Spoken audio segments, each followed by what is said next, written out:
Hey comic book fans, my nerdy friends, and my geeky compadres, what's going on? Welcome to another Tradin with RWC, because it's Monday, and that's what we do on Mondays. So this Monday, we're going to be taking a look at a book that I picked up kind of on a whim based on the creative team, and that is Joe the Barbarian.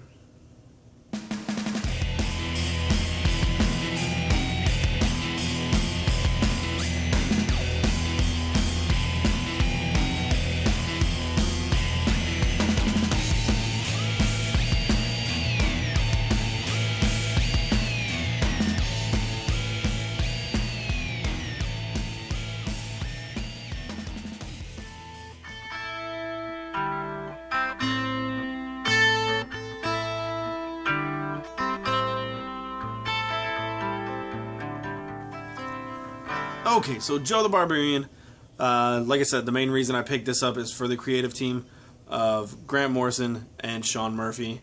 Grant Morrison, fantastic writer. Sean Murphy, amazing artist. One of my favorites, actually. And I'm gonna be completely honest, I was mostly confused by this book more than anything.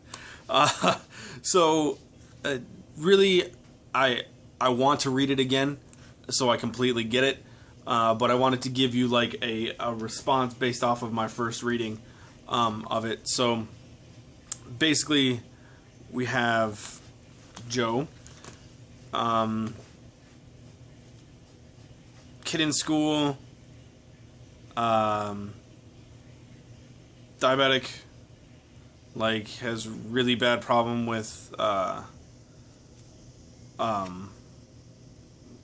with his sugar levels.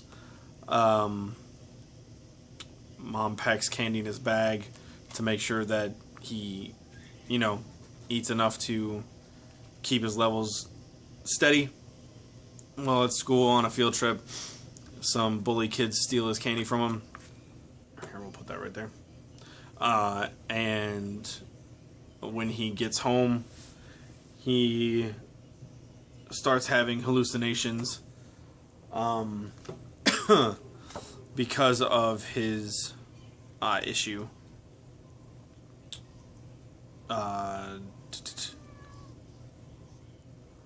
What is it? Oh, he's hypoglycemic. Is that diabetic? That's not the same as diabetic, is it? He's 13. He has a pet rat named Jack, and a mom who's trying to keep their family afloat. And a case of diabetes that ensures an insulin coma is only a single missed meal away. He's got a notebook full of drawings, a room full of toys, and a school full of bullies, and a house full of memories. He's no one special. That's the back. So, like I said, I was confused mostly by this whole story because, let me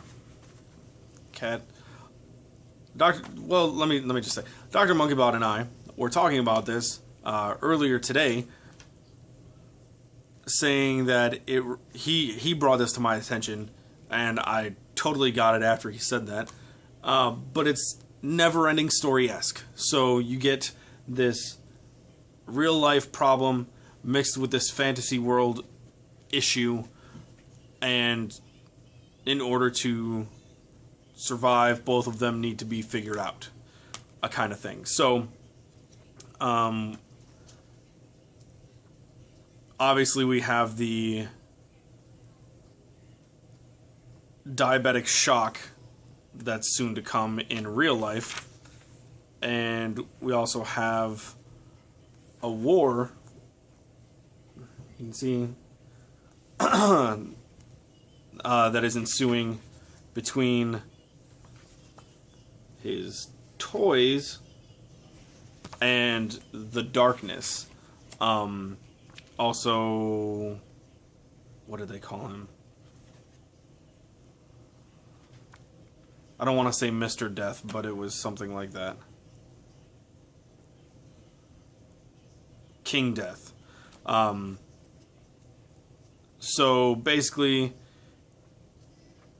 Joe, like I said, in real life, is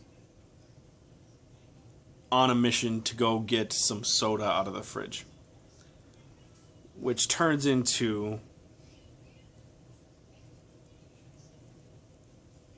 Joe trying to find the light and restore the light to, like, the toy world. I think they called it Toyland or something like that.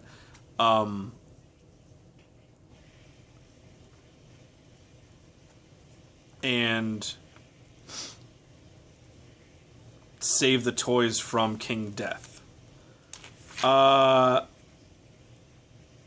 I said, mostly confused, but some really cool stuff in this book as far as the art.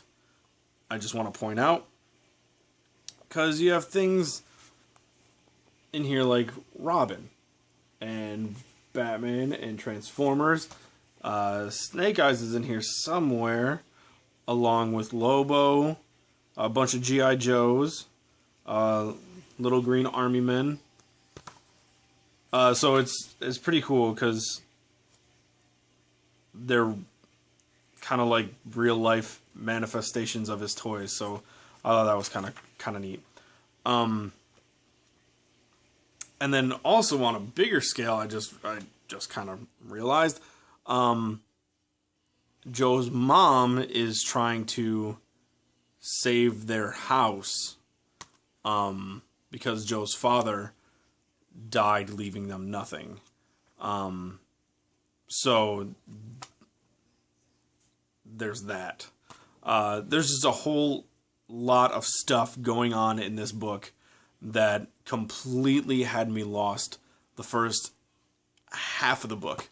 And then right around, I think it was chapter 5 or 6, I kind of got it a little bit more and then realized what was going on. So, yeah, right about halfway through, I finally got it.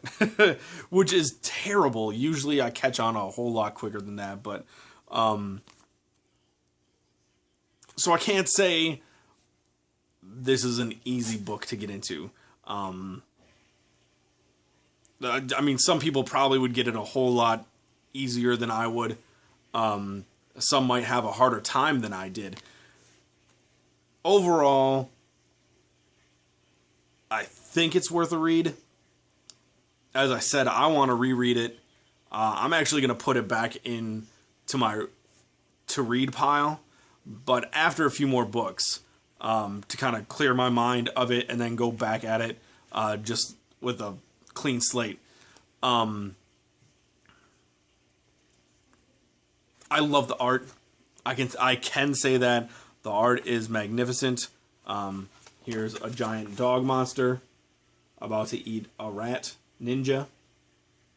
Very cool.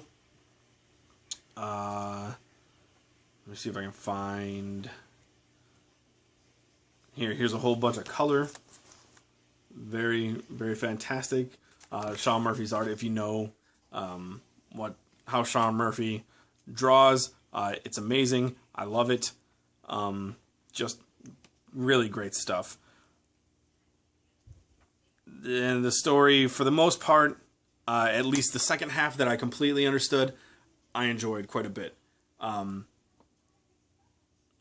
as I said, that first part was confusing. So I'm not going to recommend it to anybody just yet. I want to go back and reread it.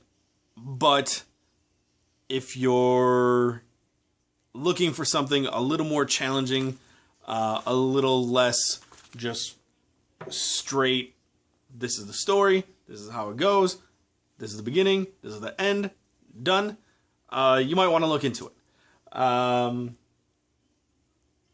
Yeah, I can't really give you an opinion on this one, like I said.